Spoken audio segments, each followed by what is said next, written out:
Let's see what we got. Too much? Well, I mean, it's part of the fun, man. Here I go. Answering questions. Answering questions. Ask Devin a question. Why are you doing this? I got it. Right. So it's never going to return. From Cannibal Jorma, what the fuck? Is the question. That's the question. It says, what the fuck? Yeah, my brother or sister, whoever the Cannibal Jorma actually is, your guess is as goddamn good as mine. All right. Remember you talking about Notes from Africa and how you couldn't sleep until you recorded it. Is it the way you compose, or is it more methodical, as in layer by layer? There's 3 methods in which I write.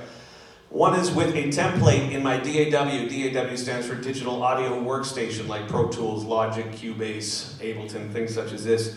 I'll have a template set up where I have my studio in the most efficient way possible. I try and eliminate as many options as I can because I like to be able to capture things immediately. In the template, there is a drum machine, and there's pre-assigned tracks for any sort of eventuality that may be improvisationally pertinent to the idea that comes to my head. I record those, and then I start to catalog them in terms of which section it is that that particular session is focused on. For example, the demo session will be called demo, but it will also, if it evolves into an idea that I feel emotionally is significant to me during that particular period of time, I then start to add on, and by adding it on, I do sub-mixes. So I'll take that initial demo session, mix it down to a stereo file, move it into a new session called keyboards or guitars or whatever I'm inspired to write, and then go from there. But Notes from Africa started in another, I would say the second way, and that is when ideas present themselves to me. And ideas present themselves to me either something will start spinning around in my head, or an idea will start going, but often they come in dreams, right? You know, like a teenage boy. So here in fact, the fact I got my phone here is actually convenient because I can show you. What I do is I'll wake up with an idea in my head, and I'll think, oh my God, I haven't recorded that. And so I said this last night, I record it and I send it to myself, but I didn't have my phone on stage last night. So you can hear some of these recordings that I make for myself, that I mail to myself in the morning. Effervescent off of Epicloud was one of those. Ia was another. Awake. A lot of songs happen this way. So let's see what we've got here. Okay, so this song is called Keanu Mid. I think I had a dream that Keanu Reeves was in. So, honestly. So this is what I mailed myself this year. Mid. Oh, no, that's one with the guitar. So I gotta find one that's like really bad. Verse. Still guitar. I have to physically get my guitar. Bass.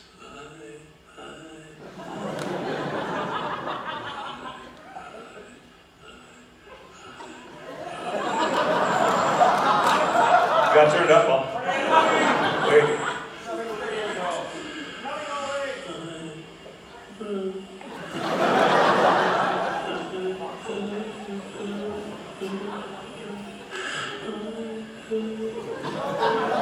Okay. Now then I woke up and I wrote down the dream. Let me tell you what that was supposed to be. So this actually is a thing, and I really want to do that because I thought it was awesome. There it doesn't quite sound as awesome, but let's see. So I sent it to my buddy who actually works for Fractal, and he was just like, oh, okay.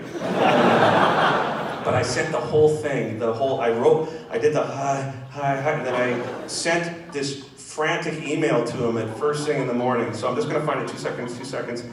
Okay, I was in a white house coat with a bunch of Western people on a dirt road. Then all of a sudden there was a sign that everyone was supposed to assemble for a spiritual meeting, and everyone started walking up a hill. I was unhappy to be with Westerners, but kept going. Everyone started chanting hi, hi, hi, hi at intervals of a casual tempo. It started softly, and I found myself on my own, headed up a hill on a path. I realized people were headed both directions. My interval in the collective chord was odd, but nice. Then it became louder, and I realized it was not only Westerners. The time to change notes started to become obvious. A around every measure, basically. The high, high, high became so loud and so transcendent, I could hear the upper harmonics with women, and the chords, when they changed on every measure, became a fascinating chord. Major to major to major. It didn't matter what note everyone changed to on their own accord. It formed a monumental and colossal new movement, ascending towards some transcendental peak. The sound was so beautiful, man. Makes any music one person could come up with sound ridiculous by comparison.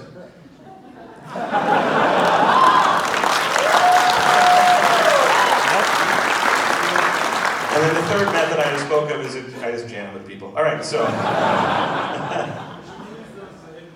I'm gonna do that one. It's gonna be fucking awesome. But it's like, well, you see, in order to do these ones properly, you have to like really articulate them well.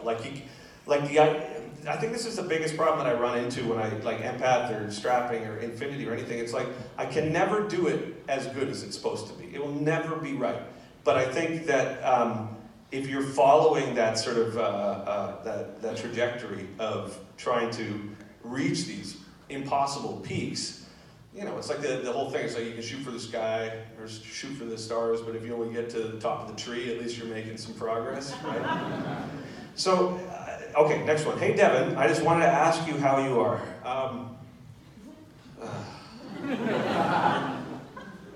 I'm fine.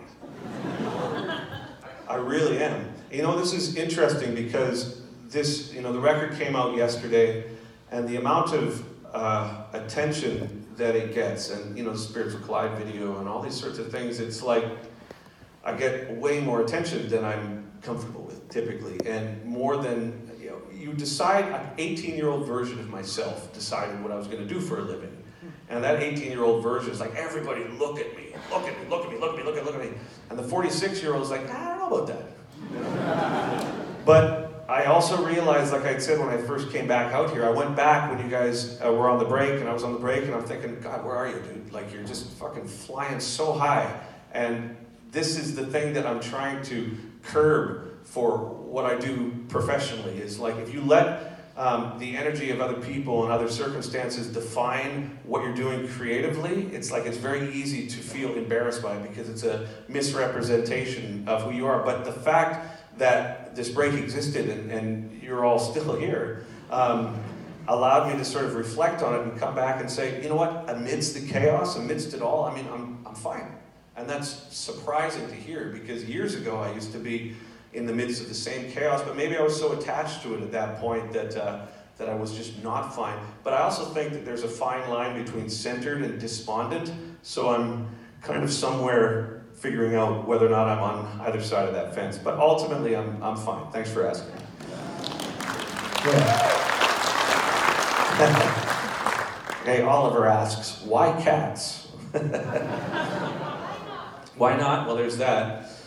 I mean, cats are jerks. They really are, you know? And it's like my cats are assholes, exactly. But I think that I think of cats as people, in a way. And it's not that people are all assholes, but I mean, there's a lot of assholes out there, right? And like, you know, yeah, exactly. But cats, because they're conditional, remind me of people. They're just like, but at the same time, I like that as a pet, because if I want something warm on my lap, but then I don't anymore, I can kick them off, and I know they're arrogant enough that you're not going to hurt their feelings. They'll just be like, I'll be back. Whereas with a dog, if you kick it off, the dog is just like, but we were friends, and I don't know what I did, and if there's anything I can do to make it up, and I'm just like, Jesus, dude, just fucking, oh my God. Maybe I like cats because I strive to be like that, whereas I feel like maybe intrinsically I'm more like a dog, where I'm like, please like me. So why cats? They're fuzzy, they're stupid, and when you put a sweater on them, it's like funny. Is Genesis' video statement to those reaction videos on YouTube? No, I mean, okay, here's full disclosures. I've never watched a reaction video to my own material because I find it really like hard to do. Like when people are commenting like on the EMG thing or Genesis or any of the records, or when people are like analyzing it, or like when people are talking about, well, he's doing this with his voice, and I'm just like, holy fuck, man. I mean, you know clearly, because I'm just kind of screaming, right? And it's not that I don't appreciate them, because I really do appreciate the fact that people care about this stuff, but I just find them really hard to watch. I've watched a couple, but I get about halfway through and I'm like, oh, I can't do this, I can't do this. So it wasn't actually a statement about those reaction videos. What I tried to do with Genesis is I tried to make a video that articulates what the record is trying to achieve on a mental level, where each part of the mix, like every bit of Empath, like every 10 seconds is a different mix, essentially. Like it took forever to make this record, because I wanted it to represent that kind of synesthesia where this is this color, and this represents this, and this represents this, and this represents this. But the abstract nature of it and the randomness of it is, it's not supposed to be like a drug trip. It's more supposed to be like a dream, where things that are unrelated, seemingly, tend to move into each other, yet there's a thread between it all. And I think the thread, ultimately, on the record was one of like anti-suicide. That was the whole point, because I'm sure, like a lot of you, you know, like you go through depression, I go through depression, a lot of friends of mine I've had friends, unfortunately, kill themselves and try suicide and all these sorts of things. So Empath as a statement is supposed to be like, it is crazy, it is chaos, it's random, but the tether throughout that is the fact that everybody is having to sort of go through these things simultaneously.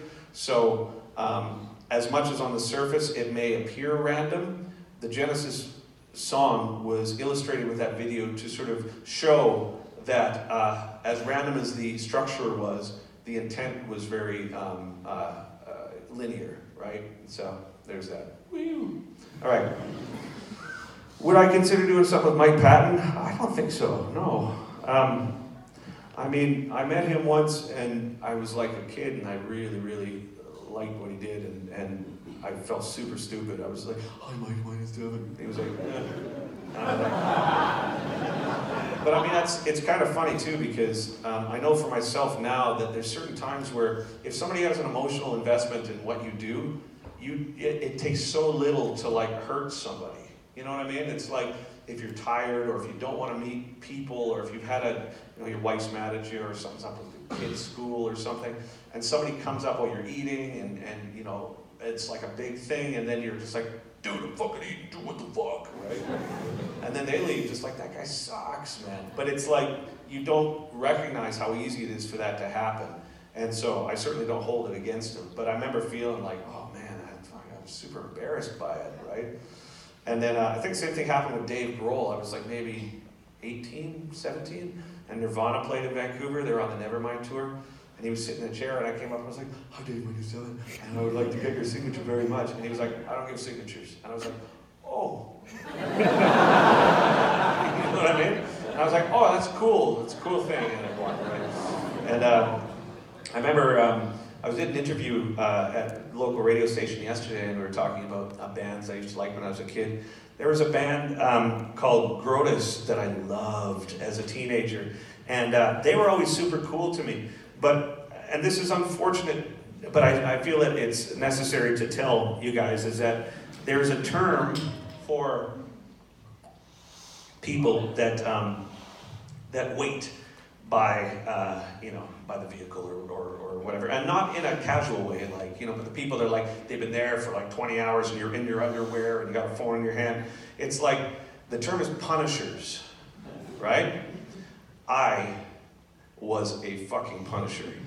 So when these bands came to town, I would wait by their bus, I would wait by their van. They would come out and I'd be like, if you guys want to stay at my place, you can stay at my place. And they're just like, no, dude, we're cool, man. I was like, okay, but if you got my number anytime you want, right? But they were always super cool to me. And as a result of that, I remember that moving into it, you always have to remember that it's not, it's not just music for people. It's something that means a lot. And your responsibility as an artist, even when you're tired, is to try, And I think that's why the meet and greet today was really difficult too, because I'm like trying, like I want to be present for people, I want to say hi, and because there's so many people, we can't take pictures, and I feel like, oh fuck, the guy comes up and he's got every piece of work that I've done, and we could only sign 2 things, and I'm like, oh, I feel like a schmuck, and it's like, I don't know, it's like, I'm still conflicted about it because you want to be there for people, but the more popular it gets, the more people there are, and the less you're going to have for your own personal resources to just be chill. So when you come on stage, you're not doing what I did today. So it's this weird dichotomy. And anyway, I don't know, maybe because he absentmindedly sort of blew me off, I was just like, nah, I don't want to work with that fucking guy, forget it. But he's incredibly talented, and he's one of my favorite singers. So, hooray for Mike Patton. All right. You seem to have quite a big fan base in Finland. So when was the first time you were in Finland? Strapping, wasn't it? Steve Vai. Steve Vai? Really? Was I here for Steve Vai? Yes. Was that the one where I was wearing the onesie, and I was like smashing the watermelon? I think that was Gothenburg actually. So I like to think back to the time when I was with Steve Vai as me being a full representation of poise and adulthood, and I wasn't wearing a pink onesie, smashing watermelons. Okay, here's another thing. Now I feel bad about saying that about Mike Patton. I've never met the guy.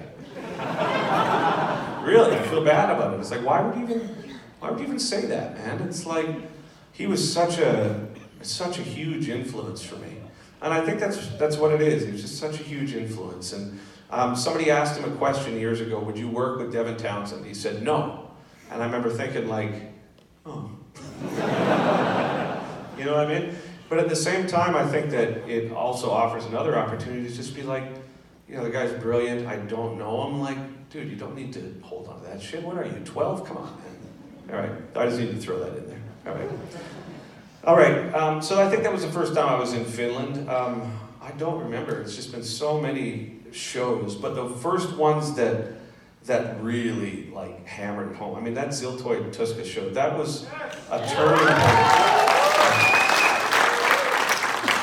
And it was Joni that did that for me. It was like he didn't have to do that. Like the Tuska Festival didn't have. It's one of the best festivals in the world, man. It's like you're very fortunate to have that one.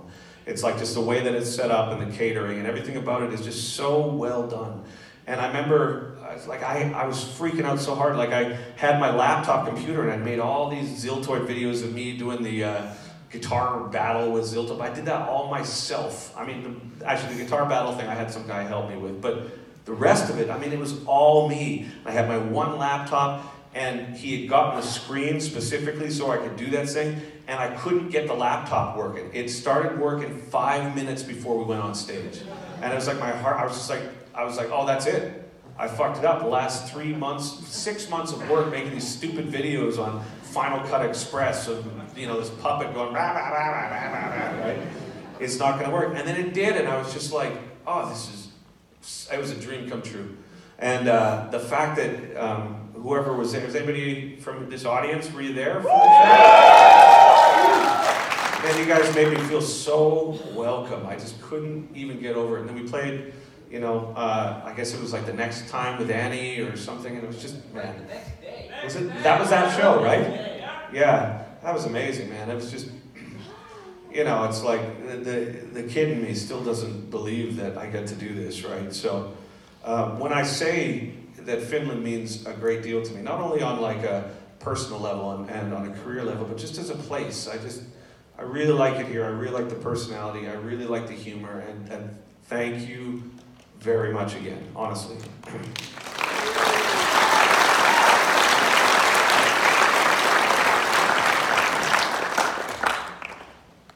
What bands have you been listening to lately? I don't listen to any bands. I just listen to, like I say, instrumental, down-tempo, electronic shit. That's all I listen to. I'll listen to my friends' bands, like Azura or Meshuggah or Periphery or any of these bands, to sort of see how they're doing and confirm. It's like, oh, it's great, it's a killer, really good, nice. I like the sound of the kick drum, guitars are cool, mastering's nice, great, all right. But I don't really listen to it, right? And sometimes I'll go back in time. I'll have a metal moment where I want to go back and listen to Morbid Angel or Samael or something that was really important to me at a certain period of time. What did I listen to this morning, actually? I was on the treadmill and I listened to Static X because someone was talking about Static X and had a good beat. And I also listened to what's the band that everybody doesn't like, and I actually kind of like it? Five Finger Death Punch. He's like, I want to punch you in the throat. But it's like, I actually really like that band. I think they're really good, and it's like great for exercise because I'm like, in my little skinny arms, I'm like, well, no, I like that band. All right. Do you ever play music together with your family? Well, I mean, I've been married to my wife for 30 years, and she herself says she can't carry a tune in a bucket. So, but I think that's actually been great for our relationship, right? Sometimes I'll sing, you know, with my parents or my sister or what have you at Christmas time, but no, it's not really anymore. I don't know. I think there's something to do with the fact that what I do professionally is music, that, excuse me, in my off time, I don't feel particularly compelled to do it, you know? I think that's why I make such a dubious lead singer, because, you know, I know some lead singers in bands that always want to be the center of attention, like always. Still. And, you know, there'll be the guy at the party that's like, everybody look at me, look at me, look at me. And I prefer the term for myself, ambivert, where I'm introverted, oh no, I'm extroverted until I'm not. And then I'm like, all right, good night. And then I'm gone, and I don't want to see anybody. But while I'm on stage, I can do that. I can project and do that sort of stuff. But, no, I don't play with my music, with my family. Thank you very much. All right, getting there, guys. We're almost finished tonight. I'm going to have one more song for you. All right. Be nice to hear something from Teatteri, wouldn't it? Yes. No, that's what the question here is. I think it's a question for me. Question, right? It says with an arrow pointed to it. Example, nobody's here. Another question. This is circular. This is all meta. Okay, so part of these shows have been me trying to figure out what it is that people want. So I'm going to have to learn some Teatteri. And it would be nice, but I'm afraid I don't know any of it right now. And people say, what, you don't know your own songs? Man, we're rolling towards 30 records at this point. That's like hundreds of songs. And I don't remember any of them, but to feel like there's nobody here. There we go. All right, there's a video of you saying the best kind of coffee is tea, but what kind of tea? Okay, well, I was talking to Paul Cullis, our intrepid tour manager and soundman. Hi, Paul. Hey, buddy. Woo! We're going to catch a flight tomorrow, Sweden. Woo! All right.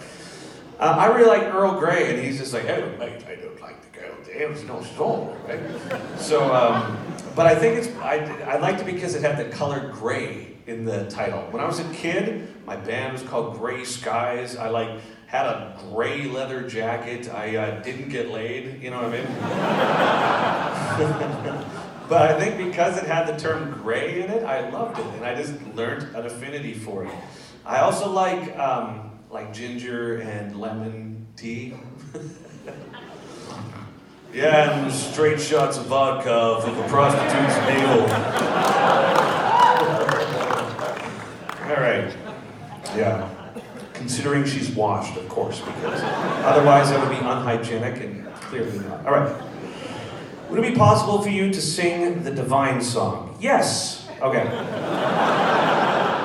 Any suggestions for a wedding first dance song? Where the Slime Live by Morbid Angel.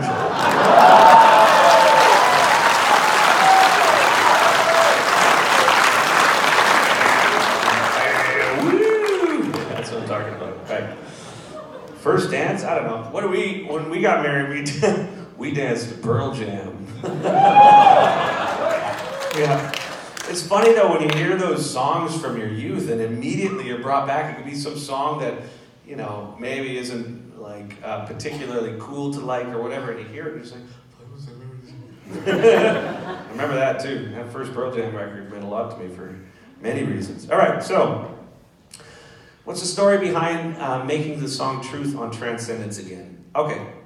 I'm a perfectionist to a ridiculously obsessive degree, yet I'm fundamentally imperfect, which makes nothing that I do ever right.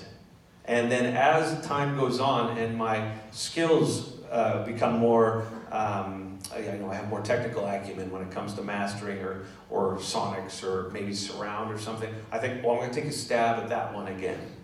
Because like I had mentioned earlier, even about the dream and everything, it's what I'm chasing is something that I can never, ever get close to, ever. So, but it's important to me, like, the gestation of these songs and how long they take to come into fruition and what it meant to me when they first appeared in my frame of mind is something that is so emotionally significant to me that it's worth it to try and get it right over and over and over again. And, on a record, there may be, in hindsight, 1 or 2 songs that I still like. Or maybe, there's usually 1 or 2. Sometimes there's a few more. I think there's going to be a few more on Empath, actually. But you want them to be right. You want them to be perfect. And the analogy I give myself is it's a mule with a carrot or an apple. I'm just walking along for the rest of my life like, and then one day I just die. So, hooray! Yay, death! All right. Relationship to Finland. All right. I thought I said relationship in Finland. I'm like, I've been found out. Sitting in the back room, stroking Yoni's beard. Sitting in his lap, looking lovingly in his eyes. Stroking each other's bald heads. No. My relationship to Finland, this is the same thing I discussed before. And I think the thing I like so much about it is it's unlike anywhere else in the world. I mean, even politically, it's like it's this island in a sense, and it's so strong, and there's this real sense of confidence to it, and like not even pride. It's just like this like confidence. You see it in people's face, and I like the fact that when it gets cold here, there's like furry things everywhere. I love that. You know what I mean? Like there's like a reindeer's pelt or something. I love that. I love the aesthetic of it. I mean. I had a baked potato today with a bunch of shit in it that I didn't think was going to be good, and it was really good. And I had like the breakfast in the hotel was great, and there's something I don't understand, and I looked it up. There's pants that people wear here that are fucking crazy, that have all sorts of patches all over them. And I looked it up, and I had some Finnish friends. I was like, what's up with those fucking pants? They're like these huge pants with things all over them. And there's like 18-year-old kids hammered on a Friday night. Like just like, whoa, and they got the crazy patch pants. But apparently it's like some sort of like school thing, right? What are they called? What are they called, those crazy pants? Overalls. Just overalls? Oh, come on. Overalls. Patchy overalls even? Anyway, yeah, see that's the one thing that I don't think I can get behind is the crazy patchy pants, right? But everything else is like I'm super down with. But patchy pants, I don't know about that. Okay, how do you feel your music career would be different if you never started Strapping Young Lad? It wouldn't exist. Strapping Young Lad was the exact same process that Ghost was. It's the exact same process that the Hummer was. It's the same process as Transcendence or Empath. Basically, the function of music for me as an entity is it acts as a byproduct to the process of trying to figure out life.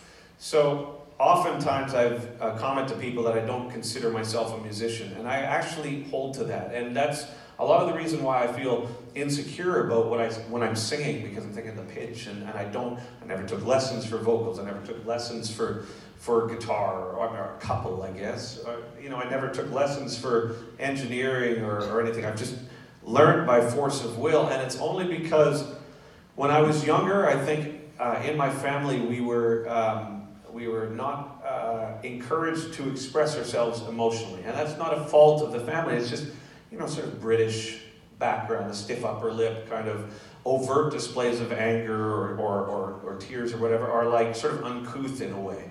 So as somebody who is highly sensitive and has been since minute one, had I not had an outlet that was socially acceptable to try and represent these things that were needing to be sorted out intellectually, I think it would have manifested as something really terrible for me.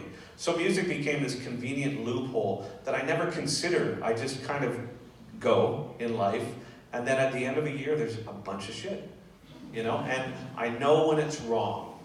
So that's that's how I kind of sort out music. People say, well, how do you know when to stop? And I'm just like, well, when it feels like that thing, when I listen to it and I think, okay, it makes me feel that. It makes me feel like, fuck yeah, or fuck yeah, or fuck no, or whatever, like fuck, or like ugh, right? Like whatever it is, when I know what it is, then I can kind of let it go. And deadlines help too. I think if I didn't have labels and management going, yeah, no, I know it's your heart and all that shit, but you got till Monday, motherfucker. So. Okay, and so Strapping Your Lad is just basically part of that trajectory. There was never any thing in my life there was never anything in my life that I have done creatively that hasn't been rooted in some sort of thing that I was feeling, right?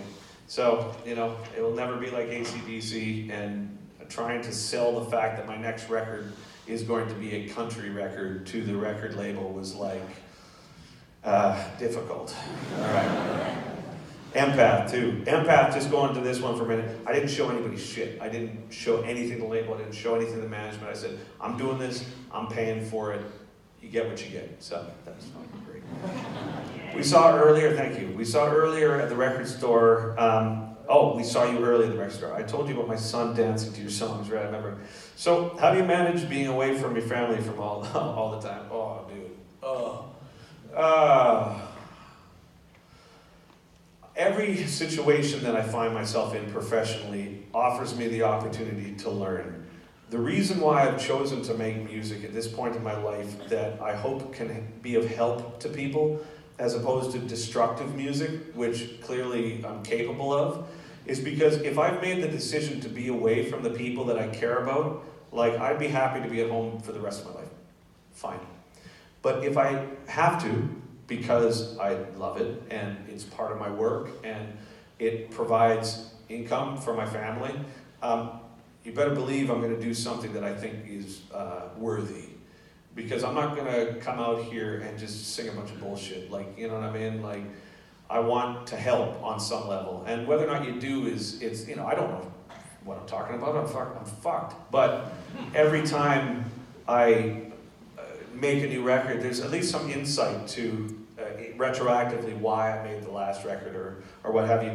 Some people have been critical. They say, well, you're trying to come across like you have answers or whatever. I don't have any answers, and it always is going to change and morph. But if this process of actualization as a person and as a musician is something that takes me away from the things that I ultimately would rather be around, then I want to make it awesome. I want to make it the best it can be. I want elephants. I want, you know, circus performers. I want screens like Miley Cyrus had in 1995. I want it to be so over the top that if I'm going to be away from home and if I'm going to do it, I want to be with people that I care about. I want to do it with the best intention that I can. And it's fucking crazy to be away from your family. It's unnatural. You know what I mean? But luckily I spent the first 3 years of when my children were born, I spent the first 3 years with them to sort of establish a bond, which helped. But yeah, I mean, it's like, well, I toured for 11 months or 10 months in 2016. As crazy. And you come home and you're fucked after the jet lag. And then, you know, there's all this stuff you're trying to catch up at home. And it's like, you know, it's psychologically like, whoa, man, right? So, but also, ultimately, what I'm doing, I mean, it means so much to me. And everybody here, I mean, it's like, in the ways that strangers can mean something, it means so much to me that it's definitely something that I think is a worthy job. And actually, my family agrees. They're just like, yeah, that's cool. But if I was out there still going like, go fuck yourself, go fuck yourself, go fuck yourself, go fuck yourself, then I'd go back to the hotel at night and I'd be like, okay. 2 more questions. Devin, why so much drum machines? Are you talking about like actual drum machines or samples? I'm going to go on to the next question. DevLab 2, when? No plans. 3rd one. All right. Has there ever been a case where you've gotten into trouble of what you said during the show? Oh, yeah. I'm thinking tonight could be one of those. I remember being on stage with DTB, not P, like the band.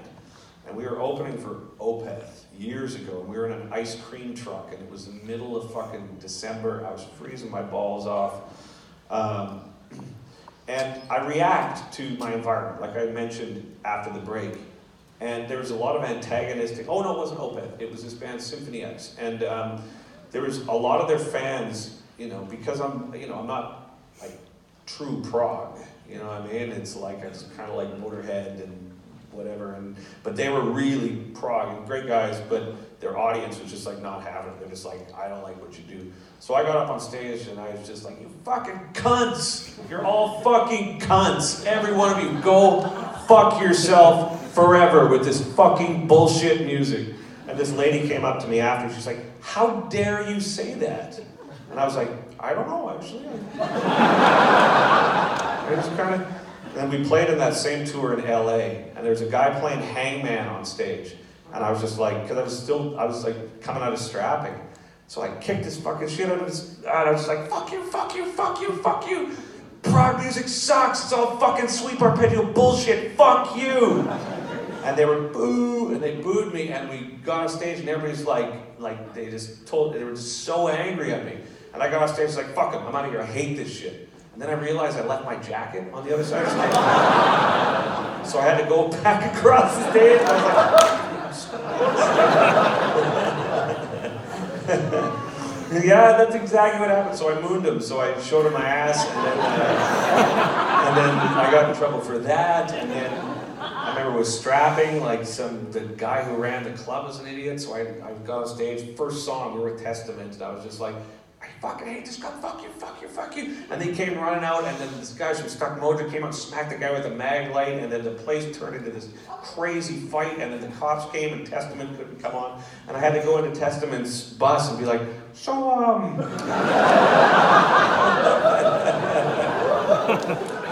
You weren't there for that one, Paul, were you? No, you weren't, right, yeah. I remember the first time we toured with Paul, he was like, he slept on top of the cabs. Who were we with on that one? That was Medulla and Octave, right? Yeah. All right. Anyway, Paul Bells. All right, so last question, guys.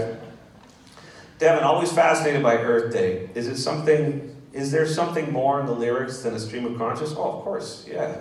Yeah, nothing that I do is random, I think, lyrically.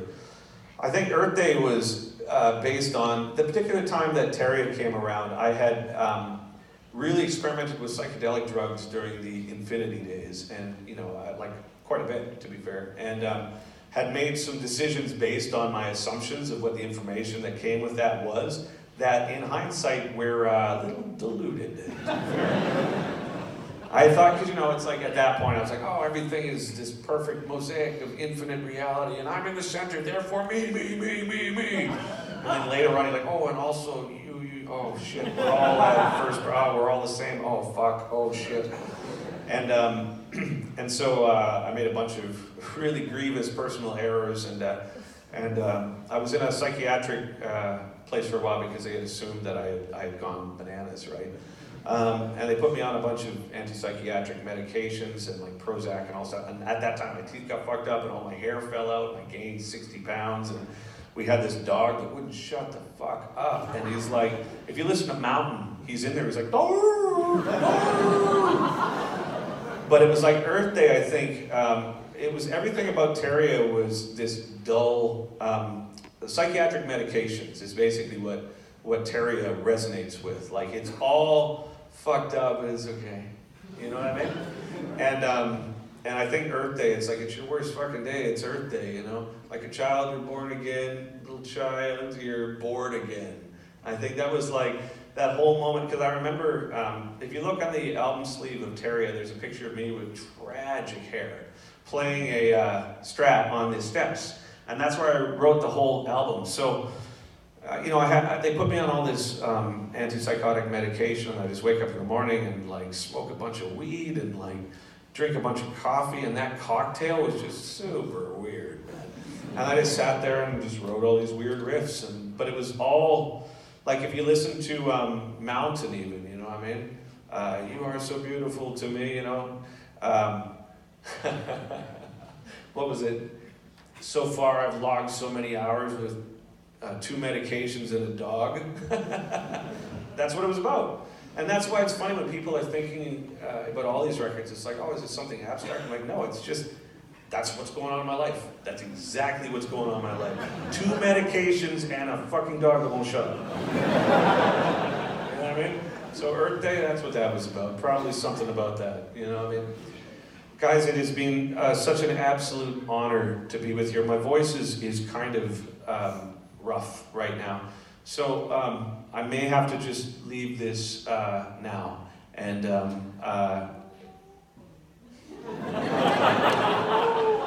my God, I'll come back and do another one. Okay, wait, actually Paul written something here. What's it say? It says, okay, finish it all between 9:30 and 9:45. Okay, it's 9:53.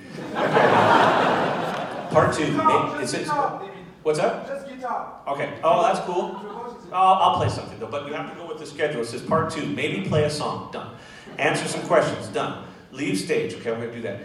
Come back for final thanks and play a song for encore. Okay. All right, guys. So this is it. I'm not coming back.